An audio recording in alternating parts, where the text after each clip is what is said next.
हनुमान जी के 10 रहस्य जानकर आप भी हो जाएंगे हैरान। यह वीडियो थोड़ी सी बड़ी होगी, लेकिन आप लोग ध्यान पूर्वक इसे सुनें। होई है सोई जो राम रचि राखा, को करी तर्क बढ़ावई शाखा। हनुमान जी इस कलयुग के अंत तक अपने शरीर में ही रहेंगे। वे आज भी धरती पर विचरण करते हैं। वे कहाँ रहते हैं, कब कब व कहाँ कहाँ प्रकट होते हैं और उनके दर्शन कैसे और किस तरह से किए जा सकते हैं, हम यह आपको बताएंगे अगले पन्ने पर। और हाँ, अंतिम 2 पन्नों पर जानेंगे आप एक ऐसा रहस्य जिसे जानकर आप सचमुच ही चौंक जाएंगे। चारों युग परिताप तुम्हारा, है प्रसिद्ध जगत उजियारा। संकट कटे मिटे सब पीरा, जो सुमरे हनुमत बलबीरा। अंत काल रघुबरपुर जाई, जहाँ जन्म हरि भक्त कहाई। और देवता चित्त न धरई, हनुमंत सेई सर्व सुख करई। चारों युग में हनुमान जी के ही प्रताप से जगत में उजियारा है। हनुमान जी को छोड़कर और किसी देवी देवता में चित्त धरने की कोई आवश्यकता नहीं है। द्वंद्व में रहने वाले का हनुमान जी संयोग नहीं करते हैं। हनुमान जी हमारे बीच इस धरती पर सशरीर मौजूद है। किसी भी व्यक्ति को जीवन में श्री राम की कृपा के बिना कोई भी सुख सुविधा प्राप्त नहीं हो सकती है। श्री राम की कृपा प्राप्ति के लिए हमें हनुमान जी को प्रसन्न करना चाहिए। उनकी आज्ञा के बिना कोई भी श्री राम तक पहुंच नहीं सकता। हनुमान जी की शरण में जाने के लिए सभी सुख सुविधाएं प्राप्त होती है। इसके साथ ही जब हनुमान जी हमारे रक्षक है, तो हमें किसी भी अन्य देवी देवता, बाबा, साधु, ज्योतिष आदि की बातों में भटकने की कोई जरूरत नहीं है। हनुमान जी इस कलयुग में सबसे ज्यादा जागृत और साक्षात है। कलयुग में हनुमान जी की भक्ति ही लोगों को दुख और संकट से बचाने में सक्षम है। बहुत से लोग किसी बाबा, देवी देवता, ज्योतिष और तांत्रिकों के चक्कर में भटकते रहते हैं और अंततः वे अपना जीवन नष्ट कर लेते हैं, क्योंकि वे हनुमान जी की भक्ति शक्ति को नहीं पहचानते। ऐसे भटकते हुए लोगों का राम ही भला करे। क्यों प्रमुख देव है हनुमान जी? हनुमान जी 4 कारणों से सभी देवताओं में श्रेष्ठ है। पहला यह कि वे रियल सुपरमैन है। दूसरा यह कि वे पावरफुल होने के बावजूद ईश्वर के प्रति समर्पित है। तीसरा यह कि वे अपने भक्तों की सहायता तुरंत ही करते हैं। और चौथा यह कि वे आज भी सशरीर इस ब्रह्मांड में ईश्वर के बाद यदि कोई एक शक्ति है तो वह है हनुमान जी। महावीर विक्रम बजरंगी के समक्ष किसी भी प्रकार की मायावी शक्ति ठहर नहीं सकती। क्या हनुमान जी बंदर थे? हनुमान जी का जन्म कपि नामक वानर जाति में हुआ था। नए शोध अनुसार प्रभु श्री राम का जन्म 10 जनवरी 5114 ईसा पूर्व अयोध्या में हुआ था। श्री राम के जन्म के पूर्व हनुमान जी का जन्म हुआ था, अर्थात आज फरवरी 2015 से लगभग 7129 वर्ष पूर्व हनुमान जी का जन्म हुआ था। शोधकर्ता कहते हैं कि आज से 9 लाख वर्ष पूर्व एक ऐसी विलक्षण वानर जाति भारतवर्ष में विद्वान थी, जो आज से 15 से 12 हजार वर्ष पूर्व लुप्त होने लगी थी और अंततः लुप्त हो गई। इस जाति का नाम कपि था। हनुमान जी के संबंध में यह प्रश्न प्रायः सर्वत्र उठता है कि क्या हनुमान जी बंदर थे। इसके लिए कुछ लोग रामायण आदि ग्रंथों के लिए हनुमान जी और उनके सजातीय बांधव सुग्रीव, अंगद आदि के नाम के साथ वानर, कपि, शाखा मृग, पलंगवगम आदि विशेषकर पढ़कर उनके बंदर प्रजाति के होने का उदाहरण देते हैं। वे यह भी कहते हैं कि उनकी पूंछ, लंगूर, बाल्धी और लाम से लंका दहन का प्रत्यक्ष चमत्कार इसका प्रमाण है। यह भी उसकी सभी जगत सपुक्ष प्रतिमाएं देखकर उनके पशु या बंदर जैसा होना सिद्ध होता है। रामायण में वाल्मीकि जी ने जहां उन्हें विशिष्ट पंडित राजनीति में धुरंधर और वीर शिरोमणि प्रकट किया है, वही उनको लोमेश और पुंछधारी में संशय प्रमाणों में व्यक्त किया है। दरअसल आज से 9 लाख वर्ष पूर्व मानवों की एक ऐसी जाति थी जो मुख और पूंछ से वानर समान नजर आती थी, लेकिन उस जाति की बुद्धिमत्ता और शक्ति मानवों से कहीं ज्यादा थी। अब वह जाति भारत में तो दुर्भाग्यवश विनष्ट हो गई है, परंतु बाली द्वीप में अब भी पुंछधारी जंगली मनुष्यों का अस्तित्व विद्यमान है, जिनकी पूंछ प्रायः 6 इंच के लगभग अनविष्ट रह गई है। ये सभी पुरातत्ववेत्ता अनुसंधायक एक मत से स्वीकार करते हैं और पुराणकालीन बहुत से प्राणियों की नस्ल अब सर्वथा समाप्त हो चुकी है। हनुमान जी का जन्म स्थान। हनुमान जी की माता का नाम अंजना है, जो अपने पूर्व जन्म में एक अप्सरा थी। हनुमान जी के पिता का नाम केसरी है, जो वानर जाति के थे। माता पिता के कारण हनुमान जी को अंजनेय और केसरी नंदन कहा जाता है। केसरी नंदन को कपिराज भी कहा जाता था, क्योंकि वे वानरों की कपि नाम की जाति से थे। केसरी जी कपि क्षेत्र के राजा थे। कपि स्थल कुरु साम्राज्य का एक प्रमुख भाग था। हरियाणा का कैथल पहले करनाल जिले का भाग था। यह कैथल ही पहले कपि स्थल था। कुछ लोग मानते हैं कि यही हनुमान जी का जन्म स्थान है। दूसरा जन्म स्थान गुजरात के डांग जिले के आदिवासी की मान्यता अनुसार डांस जिले के अंजना पर्वत में स्थित अंजनी गुफा में ही हनुमान जी का जन्म हुआ था। तीसरा स्थान कुछ लोग मानते हैं कि हनुमान जी का जन्म झारखंड राज्य के उग्रवाद प्रभावित क्षेत्र गुमला जिले मुख्यालय से 20 किलोमीटर दूर आंजन गांव में एक गुफा में हुआ था। अंत में आखिर जन्म कहाँ लिया? पंपा सरोवर अथवा पंपासर होसपेट तालुका मैसूर का एक पौराणिक स्थान है।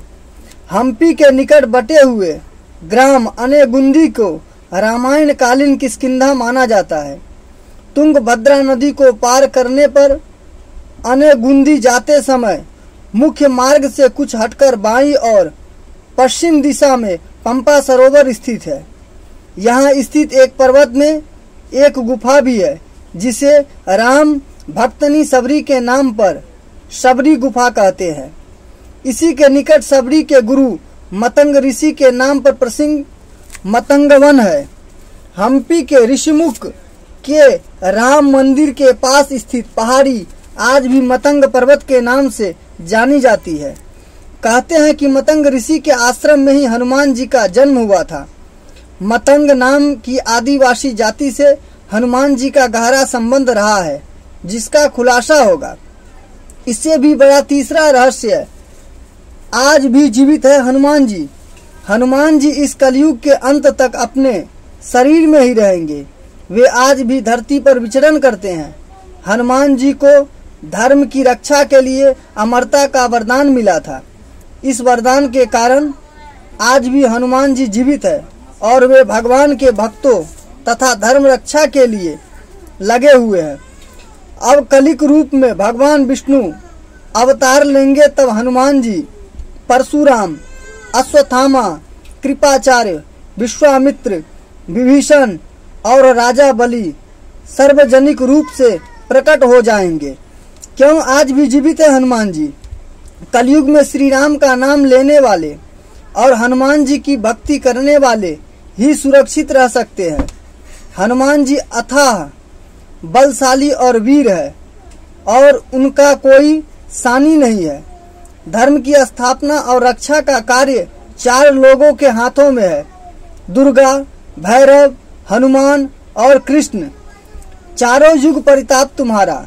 लंका विजय कर अयोध्या लौटने पर जब श्री राम उन्हें युद्ध में सहायता देने वाले विभीषण, सुग्रीव, अंगद आदि को कृतज्ञता स्वरूप उपहार देते हैं, तो हनुमान जी श्री राम से याचना करते हैं, यावद राम कथा वीर चरिष्यति महीतले तावत् शरीरेर्यवत्यन्तु प्राणा मम न संशयः।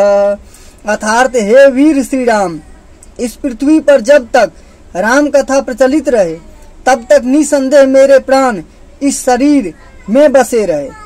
इस पर श्री राम उन्हें आशीर्वाद देते हैं, एवमेतत् कपिश्रेष्ठ भविता नात्र संशयः करिष्यति कथायावदेशा लोके च मामिका तावत् ते भविता कृतिः शरीरेऽप्यवस्थता लोका हि यावत् अस्थास्यन्ति तावत् अस्थायन्ति मे कथा।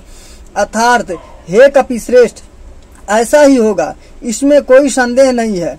संसार में मेरी कथा जब तक प्रचलित रहेगी तब तक तुम्हारी कृति अमिट रहेगी और तुम्हारे शरीर में प्राण भी रहेंगे। जब तक ये लोक बने रहेंगे तब तक मेरी कथाएं भी स्थित रहेगी। चारों युग परिताप तुम्हारा है प्रसिद्ध जगत उजियारा।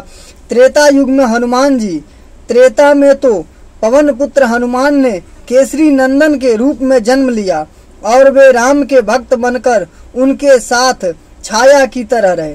वाल्मीकि रामायण में हनुमान जी के संपूर्ण चरित्र का उल्लेख मिलता है। द्वापर युग में हनुमान जी भीम की परीक्षा लेते हैं। इसका बड़ा ही सुंदर प्रसंग है। महाभारत में प्रसंग है कि भीम उनकी पूंछ को मार्ग से हटाने के लिए कहते हैं तो हनुमान जी कहते हैं तुम ही हटा लो, लेकिन भीम अपनी पूरी ताकत लगाकर भी उनकी पूंछ नहीं हटा पाते। इस तरह एक बार हनुमान जी के मध्य से श्री कृष्ण अपनी पत्नी सत्यभामा, सुदर्शन चक्र और गरुड़ की शक्ति के अभिमान का मान मर्दन करते हैं। हनुमान जी की मदद से कृष्ण ने तोड़ा इसका अभिमान। कलयुग में हनुमान जी यदि मनुष्य पूर्ण श्रद्धा और विश्वास से हनुमान जी का आश्रय ग्रहण कर ले तो फिर तुलसीदास जी की भांति उसे भी हनुमान जी और राम जी के दर्शन होने में देर नहीं लगेगी। कलयुग में हनुमान जी ने अपने भक्तों को उनके होने का आभास कराया है। ये वचन हनुमान जी ने ही तुलसीदास से कहे थे। चित्रकूट के घाट पे भई संतन के भीर, तुलसीदास चंदन घिसे तिलक देत रघुवीर। कहाँ रहते हैं हनुमान जी? हनुमान जी कलयुग में गंधमादन पर्वत पर निवास करते हैं। ऐसा श्रीमद् भागवत में वर्णन आता है। उल्लेखनीय है कि वे अपने अज्ञातवास के समय हिमवंत पार करके पांडव गंधमादन के पास पहुंचते हैं। एक बार भीम शास्त्रदल कमल लेने के लिए गंधमादन पर्वत के वन में पहुंच गए थे, जहां उन्होंने हनुमान जी को लेटे देखा और फिर हनुमान जी ने भीम का घमंड चूर कर दिया था। यत्र यत्र यगुनाथ कृतन तत्र कृत मस्तक जांगली वाष्पवारी परिपूर्ण लोचनम मारुतिम नमत रक्षशांतकः। अर्थात कलयुग में जहाँ जहाँ भगवान श्री राम की कथा कीर्तन इत्यादि होते हैं वहाँ हनुमान जी गुप्त रूप से विराजमान रहते हैं। सीता जी के वचनों के अनुसार अजब अमर गुण निधि सुत होऊ करहूँ बहुत रघुनायक छोऊ। गंधमादन पर्वत क्षेत्र और वन। गंधमादन पर्वत का उल्लेख कई पुराणों हिंदू धर्म ग्रंथों में हुआ है। महाभारत की पुरा गाथाओं में भी गंधमादन पर्वत का वर्णन प्रमुखता से आता है। हिंदू मान्यताओं के अनुसार माना जाता है कि यहाँ के विशालकाय पर्वतमाला और वन क्षेत्र में देवता रमन करते हैं। पर्वतों में श्रेष्ठ इस पर्वत पर कश्यप ऋषि ने भी तपस्या की थी। गंधमादन पर्वत के शिखर पर किसी भी वाहन से नहीं पहुंचा जा सकता। गंधमादन में ऋषि सिद्ध, चारण, विद्याधर, देवता, गंधर्व, अप्सराएं, किन्नर निवास करते हैं। वे सब यहाँ निर्भीक विचरण करते हैं। वर्तमान में वे कहाँ है गंधमादन पर्वत? इसी नाम से एक और पर्वत रामेश्वरम के पास भी स्थित है, जहाँ से हनुमान जी ने समुद्र पार करने के लिए छलांग लगाई थी। लेकिन हम उस पर्वत की बात नहीं कर रहे। हम बात कर रहे हैं हिमालय के कैलाश पर्वत के उत्तर में दक्षिण में केदार पर्वत है स्थित गंधमादन पर्वत की। यह पर्वत कुबेर के राज्य क्षेत्र में था। सुमेरु पर्वत की चारों दिशाओं में स्थित गजदंत पर्वतों में से एक को उस काल में गंधमादन पर्वत कहा जाता था। आज यह क्षेत्र तिब्बत के इलाके में है। पुराणों के अनुसार जम्बू द्वीप के इला वृत्त खंड और भद्राशो खंड के बीच गंधमादन पर्वत कहा गया है, जो अपने सुगंधित वनों के लिए प्रसिद्ध था। कैसे पहुँचे गंधमादन पर्वत? पुराणों के अनुसार जम्बू द्वीप के इलाके इलावृत खंड और भद्राश खंड के बीच में गंधमादन पर्वत कहा गया है, जो यहाँ अपने सुगंधित वनों के लिए प्रसिद्ध था। इस क्षेत्र में दो रास्तों से जाया जा सकता है। पहला नेपाल के रास्ते मानसरोवर से आगे और दूसरा भूटान की पहाड़ियों से आगे और तीसरा अरुणाचल के रास्ते चीन होते हुए। संभवतः महाभारत काल में अर्जुन ने असम के एक तीर्थ में जब हनुमान जी से भेंट की थी, तो हनुमान जी भूटान या अरुणाचल के रास्ते ही असम तीर्थ में आए होंगे। गौरतलब है कि एक गंधमादन पर्वत उड़ीसा में भी बताया जाता है, लेकिन हम उस पर्वत की बात नहीं कर रहे। मकरध्वज था हनुमान जी का पुत्र। अहिरावण के सेवक मकरध्वज थे। मकरध्वज को अहिरावण ने पातालपुरी का रक्षक नियुक्त कर दिया था। पवन पुत्र हनुमान जी बाल ब्रह्मचारी थे, तब कोई उसका पुत्र कैसे हो सकता है? वाल्मीकि रामायण के अनुसार उनके पुत्र की कथा हनुमान जी के लंका दहन से जुड़ी है। हनुमान जी इस तरह मकरध्वज भी वीर प्रतापी, पराक्रमी और महाबली थे। हनुमान जी ने अहिरावण का वध कर प्रभु श्री राम लक्ष्मण को मुक्त कराया था और मकरध्वज को पाताल लोक का अधिपति नियुक्त करते हुए उसे धर्म के मार्ग पर चलने की प्रेरणा दी थी। क्यों सिंदूर चढ़ता है हनुमान जी को? हनुमान जी को सिंदूर बहुत ही प्रिय है। इसके पीछे ये कारण बताया जाता है कि एक दिन भगवान हनुमान जी माता सीता के कक्ष में पहुंचे। उन्होंने देखा माता लाल रंग की कोई चीज अपनी मांग में सजा रही है। हनुमान जी ने जब माता से पूछा, तब माता ने कहा कि इसे लगाने से प्रभु राम की आयु बढ़ती है और प्रभु का स्नेह प्राप्त होता है। तब हनुमान जी ने सोचा कि जब माता इतना सा सिंदूर लगाकर प्रभु का इतना स्नेह प्राप्त कर रही है, तो अगर मैं इससे ज्यादा लगाऊं तो मुझे प्रभु का स्नेह प्यार और ज्यादा प्राप्त होगा और प्रभु की आयु भी लंबी होगी। ये सोचकर हनुमान जी ने अपने सारे शरीर में सिंदूर का लेप लगा लिया। इसलिए कहा जाता है कि भगवान हनुमान जी को सिंदूर लगाना बहुत पसंद है। पहली हनुमान स्तुति।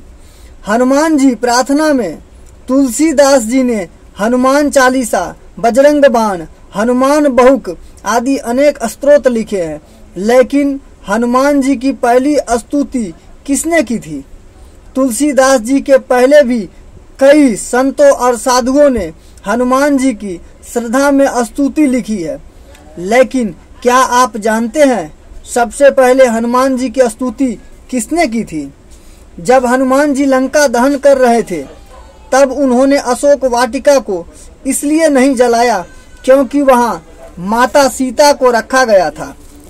दूसरी ओर उन्होंने विभीषण का भवन इसलिए नहीं जलाया क्योंकि विभीषण के भवन के द्वार पर तुलसी का पौधा लगा हुआ था। भगवान विष्णु का पावन चिन्ह शंख, चक्र और गदा भी बना हुआ था। सबसे सुखद तो यह कि उनके घर के ऊपर राम नाम अंकित था। यह देखकर हनुमान जी ने उनके भवन को नहीं जलाया। विभीषण के शरण याचना करने पर सुग्रीव ने श्री राम से उसे शत्रु व भाई दुष्ट बताकर उसके प्रति आशंका प्रकट की और उसे पकड़कर दंड देने का सुझाव दिया। हनुमान जी ने उन्हें दुष्ट की बजाय शिष्ट बताकर शरणागति देने की वकालत की। इस पर श्री राम ने विभीषण को शरणागति न देने के सुग्रीव के प्रस्ताव को अनुचित बताया और हनुमान जी से कहा कि आपका विभीषण को शरण देना तो ठीक है, किंतु उसे शिष्ट समझना ठीक नहीं है। इस पर श्री हनुमान जी ने कहा कि तुम लोग विभीषण को ही देखकर अपना विचार प्रकट कर रहे हो, मेरी ओर से तो देखो मैं क्यों और क्या चाहता हूँ। फिर कुछ देर हनुमान जी ने रुक कर कहा, जो एक बार विनीत भाव से मेरी शरण की याचना करता है और कहता है मैं तेरा हूँ, उसे मैं अभय दान प्रदान कर देता हूँ। यह मेरा व्रत है, इसलिए विभीषण को अवश्य शरण दी जानी चाहिए। इंद्र आदि देवताओं के साथ धरती पर सर्वप्रथम विभीषण ने ही हनुमान जी की शरण लेकर उसकी स्तुति की थी। विभीषण को भी हनुमान जी की तरह चिरंजीवी होने का वरदान मिला है। वे भी आज सशरीर जीवित है। विभीषण ने हनुमान जी की स्तुति में एक बहुत ही अद्भुत और अचूक स्तोत्र की रचना की है। विभीषण द्वारा रचित इस स्तोत्र में हनुमान वडबानल स्तोत्र कहते हैं। सब सुख लहे तुम्हारी शरणा, तुम रक्षक काहू को न डरना। हनुमान जी के शरण में भय मुक्त जीवन। हनुमान जी ने सबसे पहले सुग्रीव को बाली से बचाया और सुग्रीव को श्री राम से मिलाया। फिर उन्होंने विभीषण को रावण से बचाया और उसको राम से मिलाया। हनुमान जी की कृपा से ही दोनों को ही भय मुक्त जीवन और राजपद मिला। इसीलिए हनुमान जी ने अपने जीवन में कई राक्षसों और साधु संतों को भय मुक्त और जीवन मुक्त किया है। हनुमान जी का पत्नी का नाम क्या है, आपने कभी सुना है? हनुमान जी का विवाह भी हुआ था। आज तक यह बात लोगों से छिपी रही, क्योंकि लोग हिंदू शास्त्र नहीं पढ़ते और जो पंडित या आचार्य शास्त्र पढ़ते हैं वे ऐसी बातों का जिक्र नहीं करते। लेकिन आज हम आपको बता रहे हैं हनुमान जी का एक ऐसा सच जिसको जानकर आप रह जाएंगे हैरान। आंध्र प्रदेश के खम्मत जिले में एक मंदिर ऐसा विद्वान है जो प्रमाण है हनुमान जी के विवाह का। इस मंदिर में हनुमान जी की प्रतिमा के साथ उनकी पत्नी की प्रतिमा भी विराजमान है। इस मंदिर के दर्शन करने के लिए लोग दूर दूर से आते हैं। माना जाता है कि हनुमान जी के उनकी पत्नी के साथ दर्शन करने के बाद पति पत्नी के बीच चल रहे सारे विवाद समाप्त हो जाते हैं। उनके दर्शन के बाद जो भी विवाद की शुरुआत करता है उसका बुरा होता है। हनुमान जी की पत्नी का नाम सौरचरला था। वैसे तो हनुमान जी 12 ब्रह्मचारी है और आज भी वे ब्रह्मचर्य के व्रत में ही है। विवाह करने का मतलब यह नहीं कि वे ब्रह्मचारी नहीं रहे। कहा जाता है कि पराशर संहिता में हनुमान जी का किसी खास परिस्थितियों में विवाह होने का जिक्र है। कुछ विशेष परिस्थितियों के कारण ही बजरंगबली को सौरचला के साथ विवाह बंधन में बंधना पड़ा। इस संबंध में एक कथा है कि हनुमान जी ने भगवान सूर्य को अपना गुरु बनाया था। हनुमान जी भगवान सूर्य से अपनी शिक्षा ग्रहण कर रहे थे। सूर्य कहीं रुक नहीं सकते थे, इसलिए हनुमान जी को सारा दिन भगवान सूर्य के रथ के साथ साथ उड़ना पड़ता था और भगवान सूर्य उन्हें तरह तरह की विद्याओं का ज्ञान देते थे। लेकिन हनुमान जी को ज्ञान देते समय सूर्य के सामने एक दिन धर्म संकट खड़ा हो गया। कुल 9 तरह की विद्याओं में से हनुमान जी को उनके गुरु ने 5 तरह की विद्या तो सिखा दी, लेकिन बची 4 तरह की विद्याएं और ज्ञान ऐसे थे जो केवल किसी विवाहित को ही सिखाया जा सकता था। हनुमान जी पूरी शिक्षा लेने का प्रण कर चुके थे और इससे कम पर वे मानने को राजी नहीं थे। इधर भगवान सूर्य के सामने संकट था कि वे धर्म के अनुशासन के कारण किसी अविवाहित को कुछ विशेष विद्याएं नहीं सिखा सकते थे। ऐसी स्थिति में सूर्य देव ने हनुमान जी को विवाह करने की सलाह दी। अपने प्रण को पूरा करने के लिए हनुमान जी ने विवाह करने की सोची, लेकिन हनुमान जी के लिए वधू कौन हो और कहाँ से वह मिलेगी, इसे लेकर सभी सोच में पड़ गए। ऐसे में सूर्यदेव ने अपनी परम तपस्वी और तेजस्वी पुत्री सौरचला को हनुमान जी के साथ शादी के लिए तैयार कर लिया। इसके बाद हनुमान जी ने अपनी शिक्षा पूर्ण की और सौरचला सदा के लिए अपनी तपस्या में रत हो गई। इस तरह हनुमान जी भले ही शादी के बंधन में बंध गए हो, लेकिन शारीरिक रूप से वे आज भी ब्रह्मचारी ही है। एक वेबसाइट का दावा है कि प्रत्येक 41 साल बाद हनुमान जी श्रीलंका के जंगल में प्राचीन काल से रह रहे आदिवासियों से मिलने के लिए आते हैं।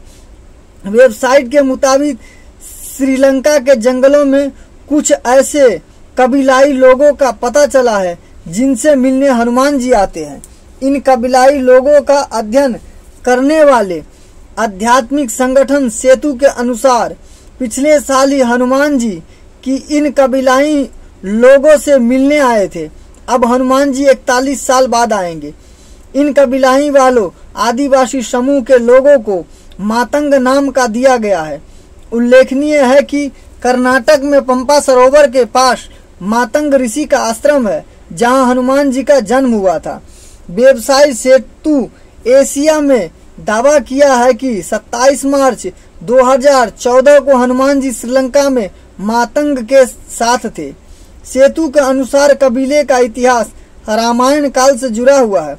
कहा जाता है कि भगवान राम के स्वर्ग चले जाने के बाद हनुमान जी दक्षिण भारत के जंगलों में लौट आए थे और फिर समुद्र पार कर श्रीलंका के जंगल में रहने लगे। तब तक पवन पुत्र हनुमान जी श्रीलंका के जंगलों में रहे। वहां के कबीलाई लोगों ने उनकी बहुत सेवा की।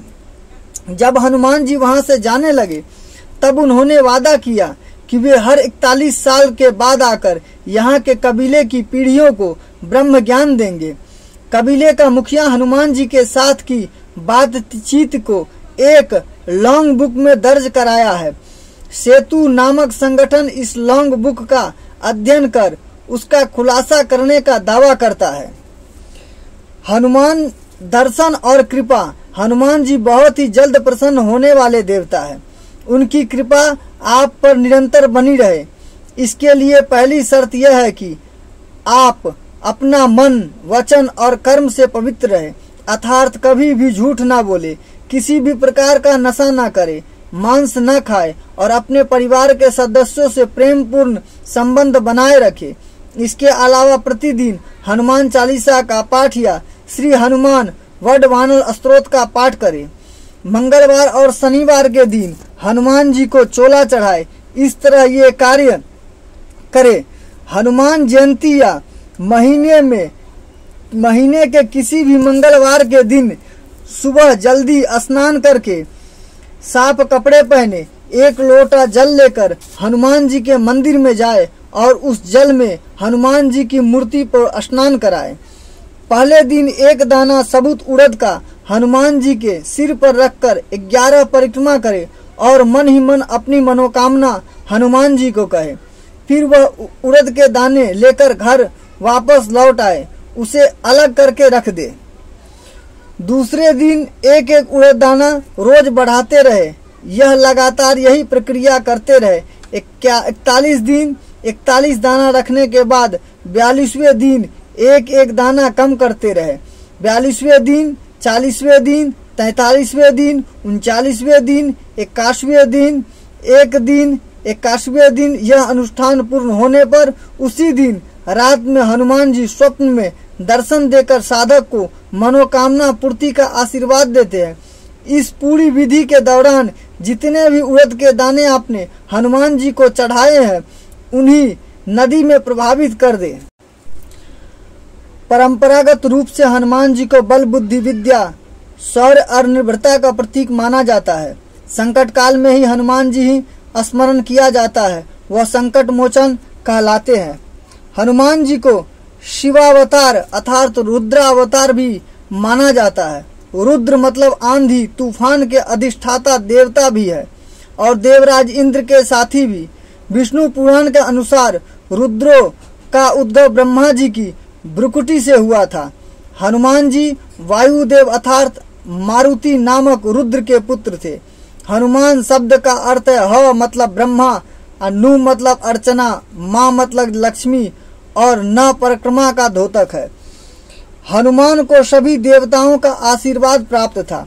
वे सेवक भी थे और राजदूत भी, नीतिज्ञ, विद्वान, रक्षक, वक्ता, गायक, नर्तक, बलवान और बुद्धिमान भी।